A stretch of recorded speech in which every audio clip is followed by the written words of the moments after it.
রংপুরে ঐতিহ্যবাহী বালুয়া দারুল উলুম হাফিজিয়া মাদ্রাসার শিক্ষার্থীদের নিয়ে সামাজিক যোগাযোগ মাধ্যমে মিথ্যা বানোয়াট ও কুরুচিপূর্ণ কন্টেন্ট প্রচারের প্রতিবাদে মানববন্ধন ও বিক্ষোভ মিছিল অনুষ্ঠিত হয়েছে। রবিবার বিকেলে মাদ্রাসা প্রাঙ্গণে আয়োজিত এ কর্মসূচিতে অংশ নেন শতাধিক শিক্ষার্থী, অভিভাবক, স্থানীয় আলেম ওলামা ও এলাকাবাসী।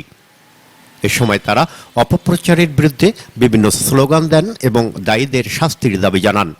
বক্তারা অভিযোগ করেন, সম্প্রতি এক কন্টেন্ট ক্রিয়েটর সামাজিক যোগাযোগের মাধ্যমে এমন কিছু কন্টেন্ট প্রকাশ করেছেন যেখানে মাদ্রাসা শিক্ষার্থী ও ধর্মীয় শিক্ষা প্রতিষ্ঠানকে নেতিবাচকভাবে উপস্থাপন করা হয়েছে।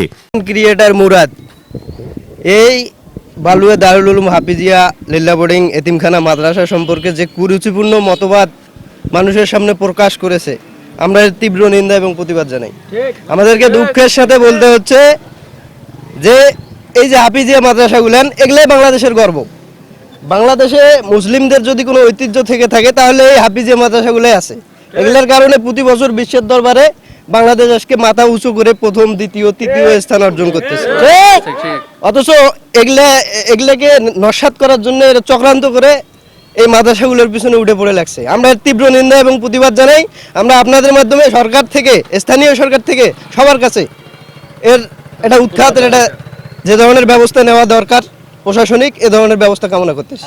এতে সাধারণ মানুষের মধ্যে বিভ্রান্তি সৃষ্টি হয়েছে এবং দীর্ঘদিনের ঐতিহ্যবাহী এই প্রতিষ্ঠানের সুনাম ক্ষুণ্ণ হয়েছে। মানববন্ধনে বক্তব্য দেন মাদ্রাসা পরিচালনা কমিটির সভাপতি ডক্টর নাজমুল হাসান সিদ্দিকী। তিনি বলেন, একটি শিক্ষা প্রতিষ্ঠান ও শিক্ষার্থীদের নিয়ে ভিত্তিহীন তথ্য প্রচার কোনোভাবেই গ্রহণযোগ্য নয়।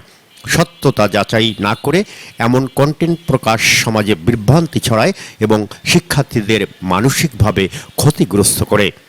অন্যদিকে মাদ্রাসার প্রধান শিক্ষক হাফেজ মাওলানা নওশাদ আলী বলেন, বালুয়া দারুল উলুম হাফিজিয়া মাদ্রাসা দীর্ঘদিন ধরে দ্বীনি শিক্ষা বিস্তারে গুরুত্বপূর্ণ ভূমিকা পালন করে আসছে। একটি মহল উদ্দেশ্য প্রণোদিতভাবে প্রতিষ্ঠানটির ভাবমূর্তি ক্ষুণ্ণ করার চেষ্টা করছে। এই যে টিকটকার মুরাদ মিঠাপুকুরের কলঙ্ক এই ভুলভাল অনেক প্রশ্ন করেছে মাদ্রাসাকে হেনস্থা করার জন্য, অর্থনৈতিক ক্ষতি করার জন্য এবং আমাদেরকে মান সম্মানের দিক থেকে অনেক হয়রানি করার জন্য সে ভিডিও করেছে, অনেক প্রশ্ন করেছে। তো এই ভিডিওতে আমরা দেখেছি আমার যে বক্তব্যগুলো ছিল সেই বক্তব্যগুলোকে কেটে দেওয়া হয়েছে। কেটে দিয়ে সে ভিডিও প্রচার করেছে। সর্বশেষ আমাকে এই যে একটা কার্ড দিয়েছে, তারা আমাকে এই কার্ডটা দিয়েছে এবং বলেছে যোগাযোগ করার জন্য, এবং অর্থনৈতিক কিছু হয়রানি করার জন্য সে যোগাযোগ করতে বলেছিল।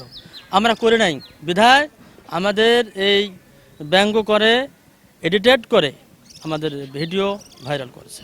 এর এই প্রতিবাদে আমরা আজকে রাস্তায় দাঁড়িয়েছি, মানববন্ধন করতেছি। এ হচ্ছে আমার নাম হচ্ছে মোহাম্মদ নওশাদ আলী, বালুয়া দারুল উলুম হাফিজিয়া মাদ্রাসার আমি প্রধান শিক্ষক। এ ধরনের কর্মকাণ্ড বন্ধে সংশ্লিষ্ট কর্তৃপক্ষের হস্তক্ষেপ প্রয়োজন বলে মনে করেন তিনি।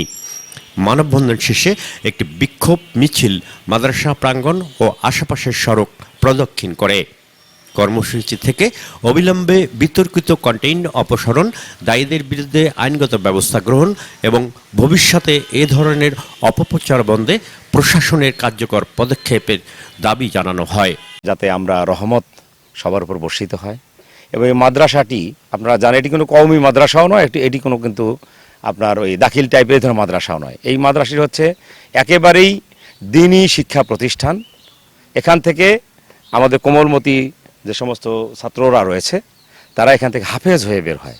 এবং আপনারা জেনে খুশি হবেন যে আমরা 4 ভাই, আমার সবচেয়ে ছোট ভাই যে সে হাফেজ মাওলানা ইমরুল হাসান সিদ্দিকী, সেও কিন্তু বিশিষ্ট ইসলামী বক্তা, সেও কিন্তু এই মাদ্রাসা থেকেই হাফেজ হয়ে বের হয়েছে।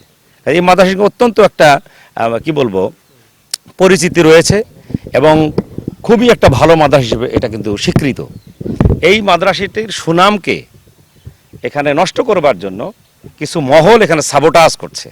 যেমন ধরেন, আপনারা তো প্রতিষ্ঠিত সাংবাদিক, আপনাদের কাছে কিন্তু কেউ কিছু বলতেছে না। এই কন্টেন্ট ক্রিয়েটর টাইপের যে সমস্ত লোকজন রয়েছে ভিউ পাওয়ার উদ্দেশ্যে এবং কিছু পয়সা পেয়ে তারা কিন্তু এই সমস্ত মানে ইসলামের বদনাম করছে একরকম বলবো। বিক্ষোভকারীরা বলেন, মত প্রকাশের স্বাধীনতার আড়ালে কোনো ব্যক্তি বা প্রতিষ্ঠানকে হেয় প্রতিপন্ন করার সুযোগ নেই। তারা সামাজিক যোগাযোগ মাধ্যমে ব্যবহার করে দায়িত্বশীল আচরণেরও আহ্বান জানান। বিক্ষোভকারীরা বলেন, মত প্রকাশের স্বাধীনতার আড়ালে কোনো ব্যক্তি বা প্রতিষ্ঠানকে হেয় প্রতিপন্ন করার সুযোগ নেই। তারা সামাজিক যোগাযোগ মাধ্যমে ব্যবহারের দায়িত্বশীল আচরণেরও আহ্বান জানান। বায়ান্নর ডেস্ক, রংপুর।